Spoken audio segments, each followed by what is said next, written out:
Talking about politicians here, not saints. So where are we going with the show? I don't know. Let's talk about the salute real quick. President Obama, this from an honorably discharged United States Air Force veteran who served during wartime and is disabled.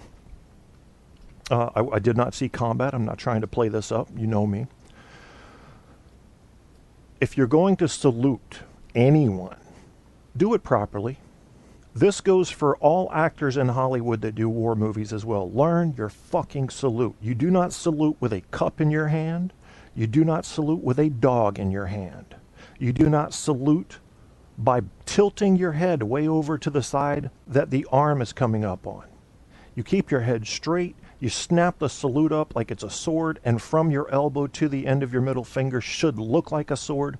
Very firm, very erect. Some of you guys are liking this talk. The thumb needs to be next to the fingers, none of the fingers spread apart. Make that shit look like a club. Zoom!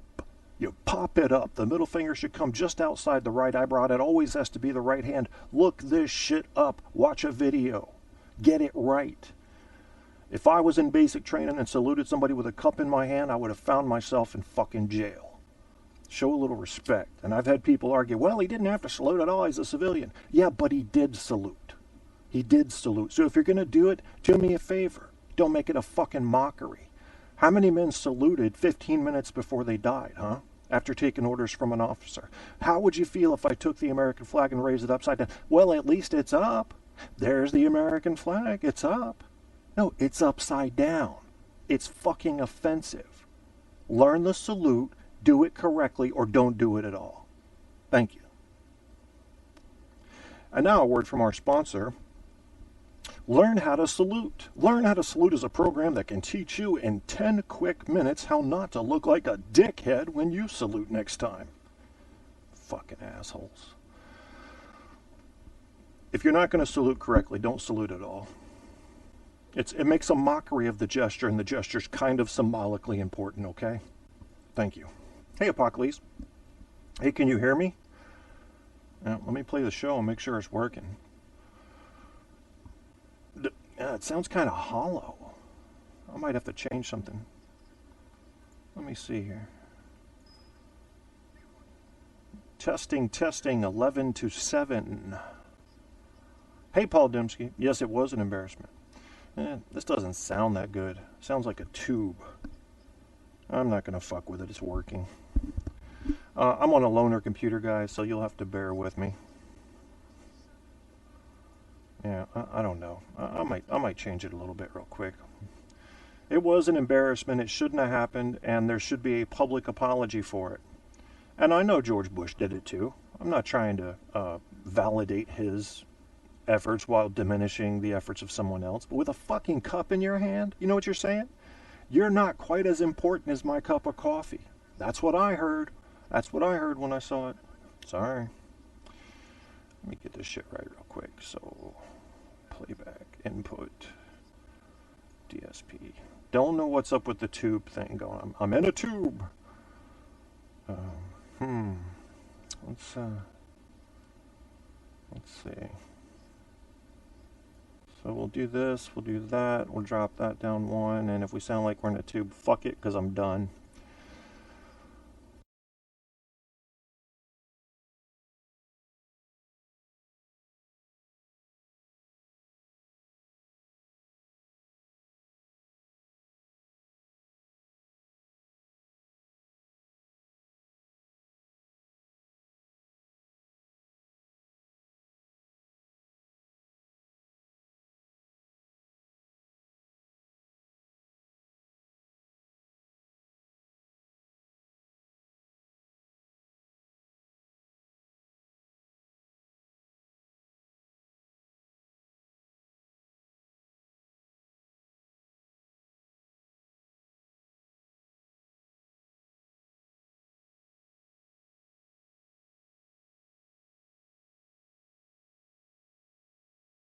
Yep, audio cut out. Sorry about that. It's okay. We're back. Don't worry. Yep, audio cuts off when it wants to. What can I do? Glad you told me that, Apocalypse. Glad you told me that shit. It's all right. Uh, this is something I've been going through with Radio Boss here, and Radio Boss is a perfect program, but I'm still learning to use it, and I've been using it for 6 months or so. Thank you guys for telling me in the chat room, or I would have went on talking for 20 minutes, because when you change something inside a Radio Boss, you, for some reason, it wants to mute the mic, like it's afraid you'll do something that'll come across the air, and it doesn't want to embarrass you. So, they sprayed. What are we talking about here, Apocalypse? Who sprayed what? Paul, what I was saying was I wanted to say thank you for what you said in the show you did about me. You had some very nice compliments, and unfortunately, you were wrong about some of them. You gave me way more credit than I have earned or deserve, but it still felt good. Still felt good. $200 Zog bucks. They eradicate. Oh, here we go. Oh, they bed by people came over. I guess I had carpet beetles. Yeah, you guys have already lost me. I got 2 guys in chat, and they've already lost me. I mean, imagine what happens when 5 or 6 get in here. It's fucking over, people. It's over. Anyway, Mr. President, this is directed to you from an honorably discharged, disabled United States Air Force veteran. Learn your goddamn salute or don't do it. You don't make a mockery of one of the strongest symbols in American culture, ever, ever. Put the fucking cup down, stand erect, put your left hand down by your side, snap that right hand up, keep your fingers together, get that middle finger near the outside of your right eyebrow, and make it look like you're snapping a sword out of your sheath to stop something that's about to cut your head off. Quick, strong, pow, stop. Hi, Andrew. Sorry you caught me. You caught me at a bad moment, but the moments are getting better as we speak. Now, I'm versatile on this show.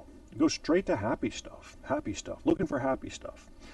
Speaking of happy stuff, Apocalypse, I would like to know who, are you still using, how do I say this? Because I don't even know if you're comfortable talking about it.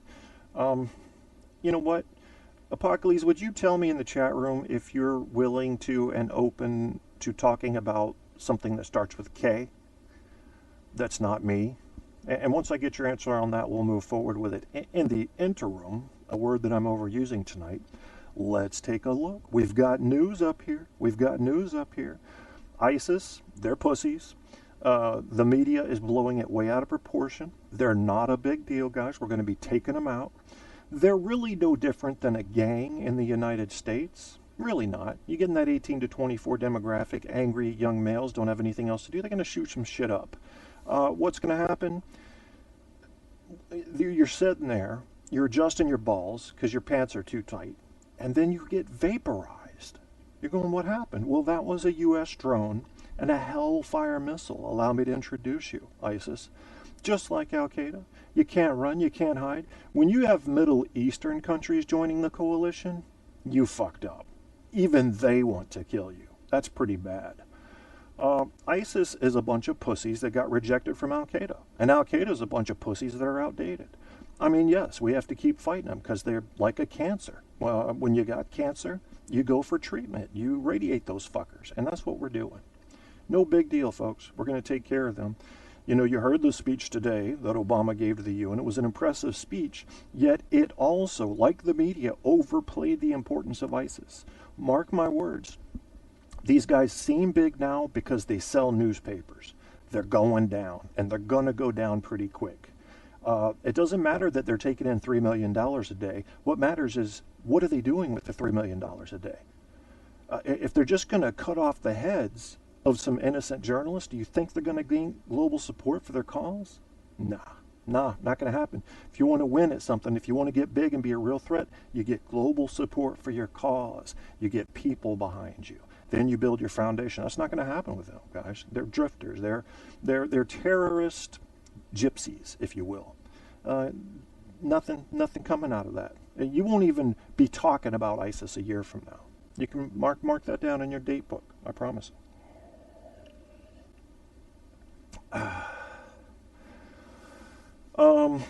Let's give the media a pat on the back because they're getting really good at blowing shit way up to make it seem way more important than it really is. Okay, so we are going to talk about that. Okay, good, good. Okay, guys, well, let's talk about Kratom. Now, I was going to do a full show on this. And in fact, I need to go advertise this show since we've stumbled onto it. There is a group on Facebook called Free Kratom for so-and-so and so. I send you a couple small packages, I think. And I'll share that link as well. But first, I have to share the link to this show on there since I'm talking about it. So bear with me because I had not planned for this and I didn't expect anything to work. So the group is called Free Kratom to create awareness. We will even cover the shipping. That's what they say. Now I put in an order for my little free stuff. I didn't get anything, but I think they do send it. So you know, no harm, no foul. Let's see. I'm going to share now with you guys the link to this, not just on the Facebook page, but also in the chat room. Right here for you guys that were curious about it, but not sure you wanted to spend anything. There's the link for that. I will also share that link on the Facebook page for the announcement of this episode of Truth on Tap. The Facebook page is facebook.com/TruthOnTapShow. And I'm sharing it in the comments section so you can find it. Didn't know we would be talking about this episode, but we're going to. And it's because it's kind of a big deal. So Apocalypse says you pronounce it kratom. Everybody else says kratom. I don't know. Yeah, this is a pain relief plant. Hi, Valerie. Welcome to the chat. We're just talking about kratom or kratom. I call it kratom because that's what Apocalypse said you're supposed to call it. Maybe he's wrong. And then later on, we're going to talk a little bit about these two books. I'm not going to do book reviews. I've only started to read one, but these books are by Roberta Grimes. She's going to be on the show. And she's a lawyer, and she believes she's seen the afterlife twice when she was a kid. So she's got 2 books that she sent me so far. I think she's got about 5 books out. The first one is called The Fun of Dying. Find out what really happens next. Very interesting so far. Second one is called The Fun of Staying in Touch. How our loved ones contact us and how we can contact them. So we'll talk a little bit about those, not much because I don't know much about them, but I want to talk about the ideas that she's presenting in those books. Going back to kratom. All right, so what is it? It's a leaf off of a tree, okay? That's it. It's a leaf off of a tree. Ground up, you swallow it. You're done. Now, what does it do? Depends on what kind you take and your personal chemistry. For me, it is a mild, and I say this with great caution because it's even a little bit lower than mild, mood enhancement, okay? I get 10 times more mood improvement from a single cigarette than I would from kratom. However, I have severe degenerative arthritis of the lumbar spine as diagnosed by the Department of Veterans Affairs. I have moderate growing to severe degenerative conditions and arthritis in the right knee. And I have some other physical pain issues that aren't really worth mentioning. But when you put it all together, I'm pretty fucked up. And the way it works is this. You can take a prescription medication. And I've been on something as heavy as MS-Contin, which is a pill form of morphine. And they had me on high doses. And what you trade for that pain relief is your brain. Because you become a bumbling, motionless idiot. And thank you for your sympathy. I'm not looking for sympathy, Val. There are people in worse condition than me, but I'm in a lot of pain. And I have an appointment Friday at the VA where I'm going to see the orthopedic surgeon, and they're going to and they're going to send me for the MRI and the X-ray, and then he'll say, "Oh, I need to cut you open and do all this," and then I'm going to do it. I have no choice anymore. The pain is too extreme. Apocalypse, talking about kratom, says it also has anti-anxiety properties. I believe that's true. I can feel my general nervousness go down when I've taken a dose of kratom. Now let's talk about kratom a little bit. There are many variations of this tree. And remember, you just chop the leaf off, you dry it, you crush it up into a powder form, and you swallow it. There's nothing, you're not smoking anything. And people that try to compare this to fucking spice and all that bullshit are out of their minds. Those are synthetics. This is a tree leaf. That's it. It's a tree leaf. So keep that in mind. There is no synthetic additive, okay? Some places it's legal, some places it's not. The reason it went illegal in Thailand is because it was messing with their